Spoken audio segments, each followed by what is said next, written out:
I woke up gasping for breath, as though I'd been dragged from the bottom of a dark ocean. My pulse thundered in my ears. My fingers scrabbled over the sheets, familiar sheets, in a room I hadn't seen in years. A pale dawn bled across the curtains, and I knew, with a bone-deep certainty, exactly where I was. My old bedroom. For a second, I almost convinced myself it was a nightmare. That I hadn't just relived the memory of Damien's voice, smooth as silk, telling my stepsister Vanessa that once they pinned the embezzlement on me, they'd be free to run the company themselves. Free to split my inheritance, like vultures picking at a carcass. But the ache in my chest told me the truth. I had died. I had died a fool, believing the man I loved would never betray me. Believing the sister I defended all my life would never stab me in the back. And somehow, impossibly, I'd woken up the night it all began. The night before the wedding. I pressed my hand over my heart, feeling it beat out a rhythm that was no longer fear. It was purpose. If I'd been given this impossible second chance, it was for one reason. Not to plead, or beg, or hope they'd love me back. But to make sure they never had the chance to ruin me again. I slid out of bed, the satin hem of my nightgown whispering over the carpet. Every detail rushed back in perfect clarity. The clock on the wall had read 11:58 p.m. when Vanessa tiptoed through the conservatory doors. Damien had followed minutes later. I'd hidden behind the camellia bush, my palms sweating, thinking I was catching them in a secret romantic tryst. But it hadn't been romance. It had been conspiracy. This time I wouldn't freeze. This time, I'd take everything they planned to steal from me and set it on fire before their eyes. I pulled the small safe from under my bed and entered the code I'd never forgotten. My emergency phone gleamed in the dark. I'd kept it hidden in my first life, just in case. But I'd never been brave enough to use it. I powered it on, feeling an unfamiliar calm spread through me. My hands didn't shake. I wasn't afraid. They taught me exactly how cruel they could be, and I'd let them. This time, I would be the one to teach the lesson. I slipped into a robe and tucked the phone into the wide pocket, then crept down the back staircase. The house was silent except for the grandfather clock in the foyer, counting down the seconds to midnight. The wedding guests were already arriving in town. Tomorrow, I would walk down the aisle and say vows that were nothing but lies. But tonight, I had an appointment to keep. I crossed the garden path, dew soaking my slippers. Every step was familiar. Every rustling leaf was a memory sharpened to a blade. When I reached the conservatory, I ducked behind the same camellia bush that had sheltered my cowardice. I checked the recorder. Red light blinking. Good. I didn't have to wait long. Vanessa's laughter drifted ahead of her, sharp and false. "He'll sign anything if I look pathetic enough," she bragged, her voice dripping with scorn.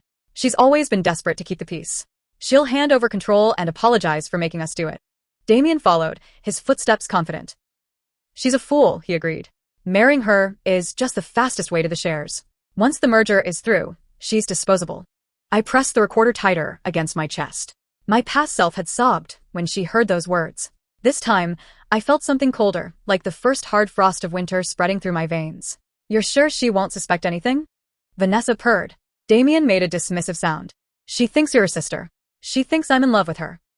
By tomorrow night, she'll be too busy being humiliated to realize what we've done." They kissed then, right in the moonlight. My stomach twisted, but I didn't look away. I wanted to sear every detail into my memory, so when I watched them fall, I'd remember why. When they finally left, Vanessa's perfume lingering in the air, I waited until their footsteps faded before stepping out. The conservatory looked exactly as it had before my first life ended, beautiful, serene. A perfect backdrop for betrayal. I turned the phone over in my palm, the recording saved and glowing on the screen. My heart wasn't pounding anymore. Instead, I felt something I'd never known before, the quiet thrill of knowing I held their futures in my hand. I walked back to the house without a single backward glance. Tomorrow, the wedding would not go as planned. Tomorrow, everyone would hear the truth. And for the first time in both my lives, I would not be the one left in ruins. When I slipped back into my room, dawn hadn't yet broken. The walls glowed pale blue in the early light, everything looking deceptively innocent. I closed the door quietly behind me and leaned against it, letting the cool wood steady me. In my first life, I had crawled into this bed after overhearing them, hugging my knees, sobbing until my throat was raw. I'd convinced myself I must have misunderstood. I had almost gone to Vanessa and begged her to tell me it was a joke. I'd almost handed them the power to deny, to twist, to laugh in my face. This time, I didn't waste tears. I walked to my vanity, flicked on the small lamp, and looked myself in the eye. My reflection was pale but unflinching. My hair tumbled around my shoulders, a tangle of midnight waves. My lips were pressed into a hard line. I was done being their fool. I pulled a notebook from the drawer and started writing everything I remembered, dates, names, account numbers. Every insult Vanessa had hissed when she thought I couldn't hear. Every time Damien had smiled at me while planning how to strip me bare. My hand cramped from the speed of it, but I didn't stop. I wrote as though my life depended on it, because in a way, it did. When I finished, I placed the notebook in the hidden compartment under the floorboard. Just in case. Even if they found me and tried to silence me, someone would know the truth. I set the phone on the vanity and replayed the recording, needing to hear it one more time. Vanessa's triumphant tone. Damien's bored disdain. The final confirmation that everything I'd once loved about them was an illusion. It didn't hurt the way it had the first time. Not anymore. Now, it only strengthened my resolve. By the time the sun broke over the horizon, casting gold across the garden, I was ready. I bathed, scrubbing away every trace of weakness. I brushed my hair until it shone like a dark curtain. I pulled on a pale blue dress that Damien had once said made me look too serious. Today, I welcomed the severity. Let them see exactly who they had underestimated. I spent the morning drafting an email. I addressed it to every guest who had been invited to tomorrow's wedding, business partners, old family friends, shareholders, socialites, journalists. Anyone who mattered to Damien and Vanessa. My father's name sat at the top of the list. For a moment, I hovered over it, remembering how he had looked at me with disappointment when the scandal broke in my past life. How he had believed them instead of me. My throat tightened, but I swallowed it down. This time, he would have no choice but to see the truth. I attached the audio file. My finger hesitated over the send button. Once I did this, there would be no going back. No way to pretend I hadn't chosen war. But I wasn't afraid of war anymore. I pressed send. The progress bar crawled across the screen, each second an eternity. Then, one by one, the emails vanished into the ether. Delivered. I exhaled, a slow, measured breath that seemed to drain the last traces of the girl who had once been so desperate to be loved she'd let herself be destroyed. I set the phone aside and straightened my shoulders. There were other preparations to make. The contracts Damien had convinced me to sign under the guise of simplifying the merger still sat in my father's office safe. I knew the combination. If I retrieved them before Damien realized the plan was unraveling, I could ensure he'd never touch a cent of my inheritance. I moved through the house like a ghost. The staff nodded to me, unaware that by nightfall everything would change. I almost pitied them, knowing how the scandal would ripple through every corner of this estate. Almost. In the study, I paused by the window. The garden was bright now, every rose in bloom. Vanessa and Damien had chosen this season deliberately to make the wedding look like a fairy tale. In the end, it would be memorable for a different reason. I unlocked the safe and pulled out the contracts. They were crisp, legal language spelling out my financial ruin. I folded them neatly and slipped them into my bag. No one would be forging my signature again. As I closed the safe, a voice behind me nearly made me jump. Elena? You're up early. I turned. Damien stood in the doorway, a perfect picture of concern. His hair was artfully tousled, his jaw freshly shaved.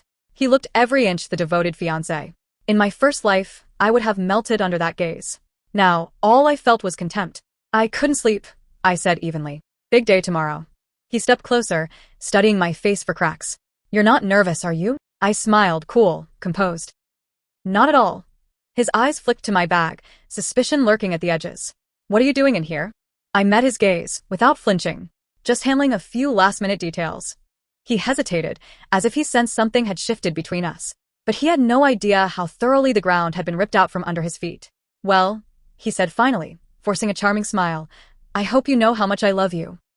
I held his stare, thinking of that recording, of Vanessa's laughter in the dark. I know exactly how much, I said softly. He left, satisfied by my calm. He had no idea his empire of lies was already crumbling. And for the first time, I felt something dangerously close to joy. After Damien left the study, I stood frozen for a moment, my hand on the back of the chair. The soft click of the door closing behind him echoed in my ears like a gunshot.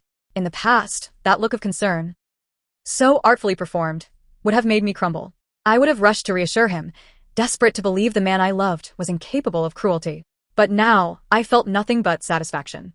The contracts were in my possession, the evidence already delivered to every inbox that mattered. And soon, the last piece of this puzzle would fall into place. They didn't know it yet, but the trap had already snapped shut. I left the study, moving through the hallways as though I were gliding above the floor. It was surreal, how familiar everything was. The polished wood paneling, the faint scent of fresh lilies from the arrangements Vanessa had insisted on. This house was a museum of my gullibility. But by tomorrow, it would be something else entirely, a monument to their downfall. Back in my room, I checked my phone. No replies yet, but it wouldn't be long. The wedding was less than 24 hours away, and everyone on that guest list would read the email. Even if they doubted the recording, Curiosity alone would ensure they played it. I pictured the shock on their faces, the murmurs of scandal, the way Vanessa and Damien would try to lie their way out of it, and fail. It was almost intoxicating. A soft knock interrupted my thoughts. Elena? It's me, Vanessa called sweetly. Can I come in? For a heartbeat, I almost laughed. The irony was too perfect. She had no idea I was already holding her confession in my hand. I opened the door, schooling my expression into polite neutrality. Vanessa stood there in a peach silk robe, her hair curled perfectly around her shoulders. She looked like the picture of sisterly concern. Are you all right? She asked, stepping inside without waiting for permission. You seemed distracted at dinner. Dinner? In my first life, I'd tried to pour my heart out to her over that meal. I'd almost told her I'd overheard something in the garden, hoping she'd reassure me, wrap me in a hug, and tell me I'd misunderstood. Instead, she'd pressed a wineglass into my hand, smiled at me, and carried on plotting to destroy me. I nodded slowly. I'm fine, I said. Just thinking about tomorrow. Her eyes glittered. It's such a big day. I can't believe you're finally marrying Damien. He's such a catch. Such a catch. As if she hadn't been planning to take everything he gained from me and keep it for herself. I suppose he is, I murmured. She smiled, the corners of her lips sharp. You're not having second thoughts, are you? Not at all. I lied smoothly. Everything's exactly as it should be. She studied me for a moment, searching for cracks. I offered her the same soft, docile look she expected. Let her think I was still the weak little fool she'd always underestimated. Well, if you need anything, she said finally. You know I'm here. I know, I said, feeling the irony settle deep in my chest. Thank you.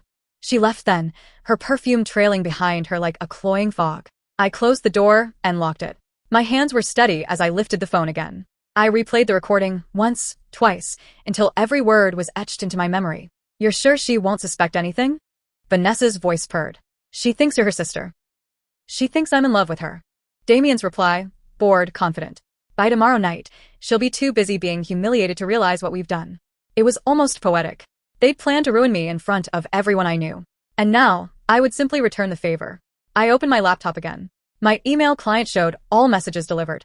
A few red receipts blinked back, confirmation that the first guests were already listening. My chest tightened with an emotion I struggled to name. Triumph, maybe. Or vindication. I had been waiting for this moment for so long I hadn't dared to imagine how it would feel. The clock struck noon. Half a day until the ceremony. Half a day before the storm broke over them. I gathered the contracts I'd stolen and tucked them into my travel bag. If Damien came looking for them, he'd find nothing. I had no intention of letting him sign away my birthright again. At exactly 12:30, my phone buzzed with the first reply. My father. Elena. Come to my study. Now. The calm that settled over me was almost unnerving. I had dreaded this confrontation once. His disappointment, the pain of his belief that I had somehow deserved everything that happened. But not this time. I stood, smoothing my dress over my hips. My reflection in the mirror looked back at me, unflinching. Older, somehow. Wiser. I picked up my phone, the recording still queued up, and left my room with a certainty I had never known before.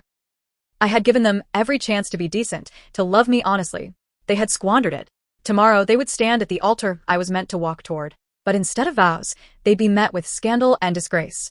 And I would watch it all unfold with my head held high. The walk to my father's study felt longer than it should have. Every step was steeped in memory.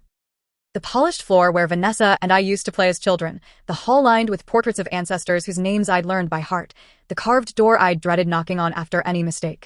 But I wasn't a girl begging for approval anymore. I knocked once. My father's voice, cold and clipped, answered immediately. Come in. He was standing behind his desk, shoulders squared, his phone still in his hand. When he looked up at me, his face was unreadable. A tremor of old fear rose in me, reflexive and hollow, before I pushed it aside. Elena, he said. Sit down. I did, folding my hands neatly in my lap. He set his phone on the desk with deliberate care, as if fighting the urge to throw it. His gaze settled on mine, sharp, assessing. Is it true? He demanded finally. The recording you sent. I met his stare without flinching. Every word. His jaw tightened.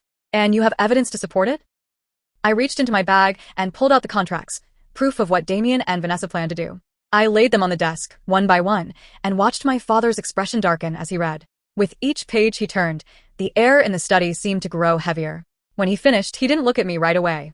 Instead, he pinched the bridge of his nose, breathing slow and ragged. You realize what this will mean, he said quietly. For the company. For this family. I lifted my chin. Yes. And I also realized what it would have meant if I had stayed silent. At last, he looked up. For the first time in years, there was something almost like respect in his eyes. You did the right thing, he said. The relief was swift, but it didn't soften me. I hadn't done this for his approval. I'd done it because it was necessary.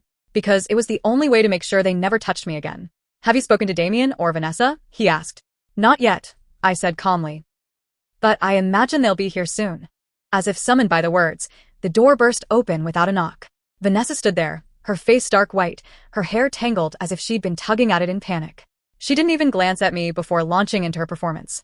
Uncle, please, you have to understand she's lying, Vanessa gasped. That recording, it's fake.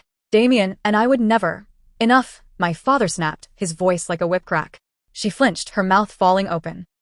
For the first time in my life, I saw Vanessa truly unmoored, her mask of sweetness shattered. And it was everything I'd hoped it would be. My father rose to his full height, the contracts in his fist. I've known you since you were a child. I've overlooked too much. But this is unforgivable. Uncle. She tried again, but he cut her off with a glare. Get out, he said. Go to your room. I'll deal with you later. Vanessa turned on me then, her eyes venomous. You think you've won? She hissed. You think this is over? I tilted my head, studying her the way one might examine an insect. I know exactly what this is, I said evenly. It's the beginning. Her lip curled, but she didn't argue. She turned and stalked away, slamming the door behind her. The silence that followed was deep and satisfying. My father let out a long breath. I'll be canceling tomorrow's ceremony, he said, his voice heavy. I don't know how we'll salvage our reputation, but we will. I'm not concerned with our reputation, I said. I'm concerned with the truth. He studied me for a moment, as if seeing me clearly for the first time.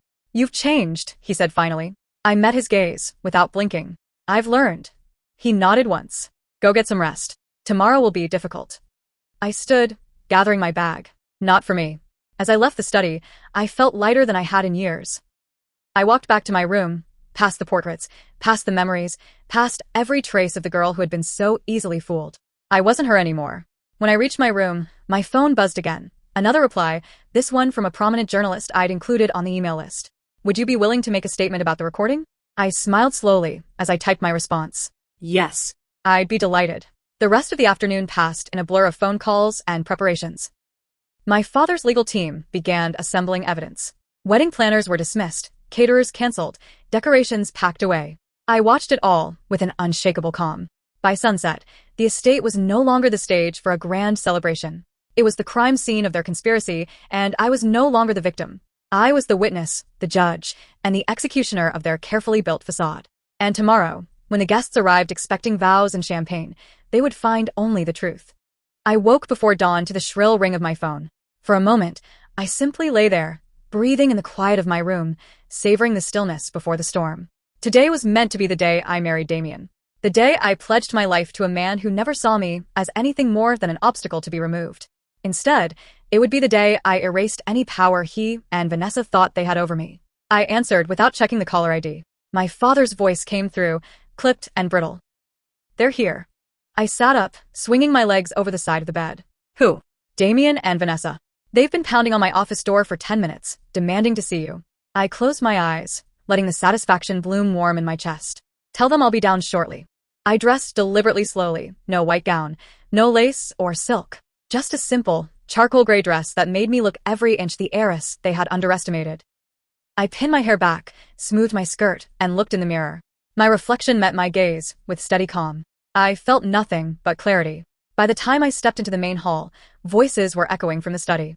Vanessa's shrill protests overlapped with Damien's measured tone, still trying to spin a story convincing enough to save them. I paused just outside the door, listening.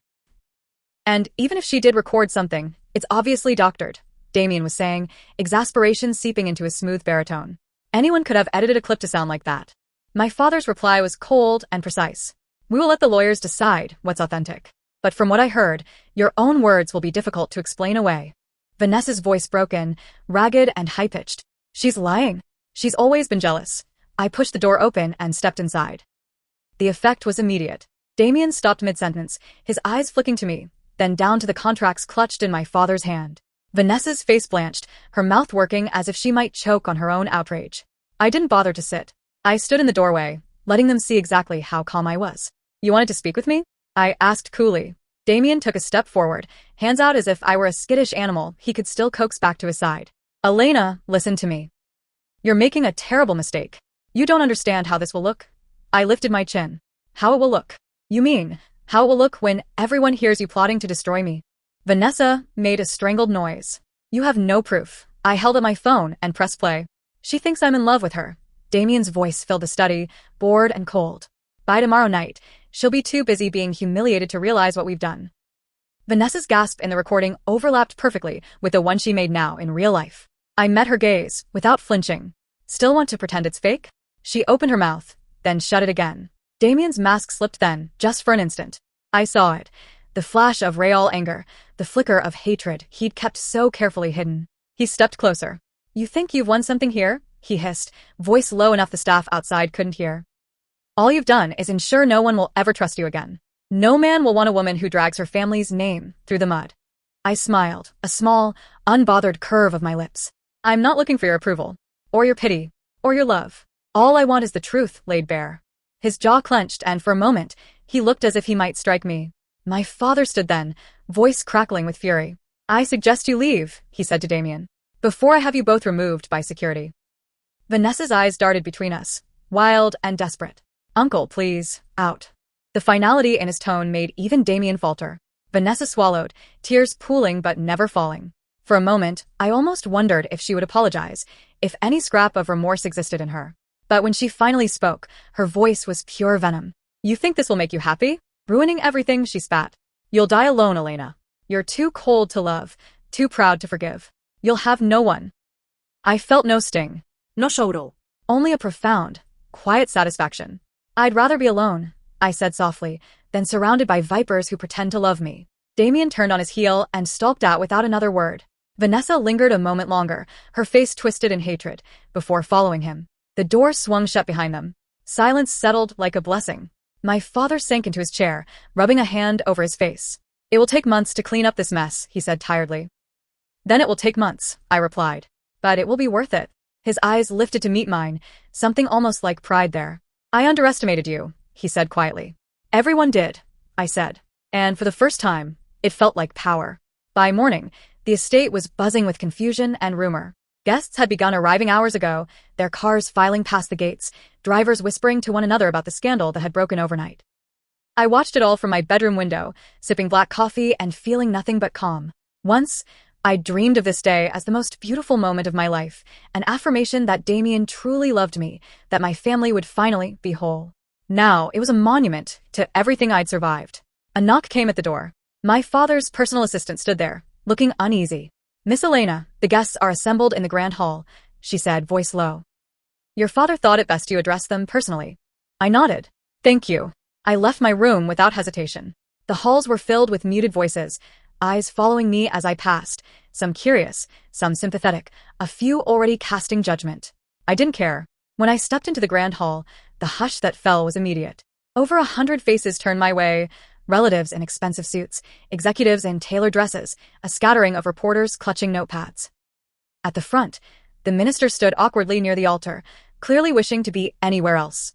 And in the center of the aisle, Damien and Vanessa. They hadn't fled yet, though from the dark flush on Damien's neck and the brittle line of Vanessa's mouth, they'd spent the morning trying to salvage their reputations. Vanessa turned as I approached. For a moment, she looked almost relieved, as if she thought I might call this all off and pretend nothing had happened. She even took a small step forward, reaching out. Elena, she began, her voice carefully pitched to carry to the audience. Let's not do this. We can still. I walked straight past her, stepping onto the small platform meant for wedding vows. I turned to face the crowd, letting the weight of their gazes settle over me. My hands didn't shake. My voice didn't waver. Thank you all for coming, I began, clear and steady. I know many of you traveled a long way to be here today, to celebrate what was meant to be a wedding. A murmur rippled through the hall, confusion, curiosity, dawning realization. I had planned to stand here and pledge my life to a man I believed loved me. I continued, my eyes locking with Damien's. And to trust a sister I thought would protect me. Damien's jaw flexed. Vanessa looked away. But last night, I said, lifting my chin, I discovered the truth. I discovered that this ceremony was nothing but a transaction, a strategy to steal what was never theirs to claim, to humiliate me, strip me of everything, and leave me ruined. Gasps rose. Someone in the back exclaimed, Is that true? Vanessa flinched. Damien's nostrils flared, but he stayed silent. I will not be marrying Damien, I said. My voice was calm, but every syllable landed like a stone. I will not be part of this charade. And I will not pretend to be ashamed of defending myself. More whispers. My father stood at the edge of the crowd, arms folded, his expression unreadable but resolute. I let my gaze travel over the rows of faces, people who had once pitied me, who might have blamed me if I'd stayed silent. They would never pity me again. I sent each of you a recording, I said, because I believe in the truth. Because I will not allow lies to define me. I paused, letting the silence stretch until it became almost unbearable. If you choose to believe them over your own ears, I finished. That is your decision. But I am no longer interested in performing gratitude for people who only ever saw me as convenient. I stepped down from the platform. Vanessa tried to intercept me, her hand closing around my arm. Don't do this, she hissed, her composure finally fracturing. You're throwing everything away. I looked at her, really looked at her. The flawless hair, the carefully arranged expression, the eyes that had never held any real love for me. No, I said quietly. I'm finally taking everything back. I pulled free of her grasp and walked past Damien, without a word. He didn't try to stop me. Maybe he knew there was nothing left to say. Outside, the summer breeze caught my hair, lifting it off my shoulders like a banner. I kept walking until I reached the far end of the drive, where a black car idled. The driver opened the door without question. As I slid inside, I glanced back once, just long enough to see Vanessa collapse into a chair, her head in her hands, and Damien standing stiff and furious as the guests closed in with questions. It should have hurt, but all I felt was peace. The car pulled away. I didn't look back again. The first few days after I left the estate were a blur of phone calls, statements, and legal consultations. My father's lawyers worked tirelessly to lock down every loophole Damien and Vanessa had prepared. By the end of the week, the contracts Damien had tried to push through were declared invalid, signed under fraudulent pretenses. He had no claim to my shares, no leverage over the company, and no standing to negotiate.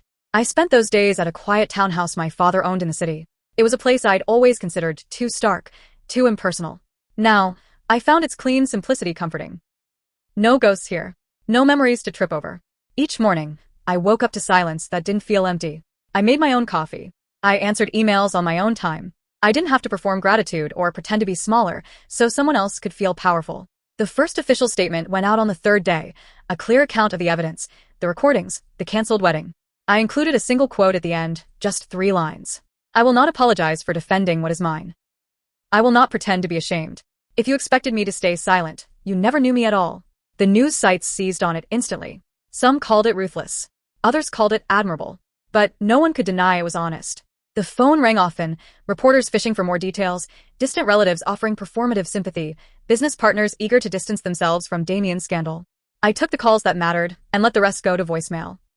Late one afternoon, as I reviewed the final paperwork securing my control over my shares, my father came to see me. He looked older than I remembered, as if the past week had carved a new gravity into his features.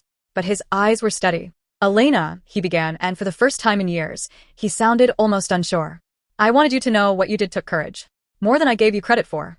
I closed the file in front of me and met his gaze. Thank you, I said simply. He shifted, exhaling. I failed you. When your mother died, I tried to keep the peace, tried to make everyone feel included. I thought if Vanessa felt like family, there would be less competition, less bitterness. I didn't soften. It was never my job to sacrifice myself to make her feel worthy. No, he admitted. It wasn't. He hesitated, then reached across the table, resting his hand lightly over mine. The gesture startled me more than anything he could have said. I'm proud of you, he said quietly. I hope you know that. For a moment, the little girl I'd once been stirred, aching for that approval. But she wasn't in control anymore. I know, I said. He left soon after, and I sat alone in the warm hush of the study, letting the last of the old ache dissolve. That evening, I received a text from Damien. Just 4 words. We need to talk. I didn't respond. The next day, Vanessa tried calling. Then she sent an email, full of meandering apologies and justifications, how she'd always felt overlooked, how Damien had promised her everything would work out, how she hadn't really wanted to hurt me. I deleted it without reading to the end. In the quiet that followed, I felt something new taking root, something steadier than the desperation that had once guided me. I started spending my days reviewing the company's operations. I met with department heads, listened to employees who'd been too afraid to speak when Damien was pulling strings behind the scenes. I saw the waste, the complacency, the rot he'd spread through our business, like mold. And slowly, methodically, I began to clean it out. People were cautious with me at first, waiting to see if I'd crack under the pressure. If I'd turn out to be just another figurehead, easily manipulated. But each time I walked into a meeting and laid out my expectations, each time I made a decision without asking permission, they began to see the truth. I was no one's pawn anymore. One evening, as I locked up the office, I caught my reflection in the glass doors, hair windblown, eyes clear. I looked tired, yes, but I also looked alive. When I turned away, I didn't feel the need to look back. Summer slipped into early autumn. The leaves began to turn gold on the trees outside my office windows. Every morning I woke up before dawn, made coffee in the quiet kitchen, and read reports with the same calm certainty I'd fought so hard to earn. The tabloids eventually moved on to other scandals. The guests who'd witnessed my public renunciation at the altar had stopped whispering, or at least learned to do it out of earshot. What remained was a different kind of attention, a wary respect from those who realized I hadn't merely survived, but taken back everything that was mine. I never heard from Damien again, apart from the inevitable legal notices, half-hearted attempts to claw back control over the merger he'd tried to orchestrate. Each was dismissed in court before it could even begin. Vanessa's last message arrived on a Sunday afternoon. She didn't bother with apologies this time. She simply told me I would always be alone, that no one would ever love me because I was too proud to forgive. I read it once, then deleted it. There was a time when that accusation would have pierced me, when the thought of ending up alone terrified me more than any betrayal. But as the days passed, I came to see that loneliness wasn't the same thing as solitude.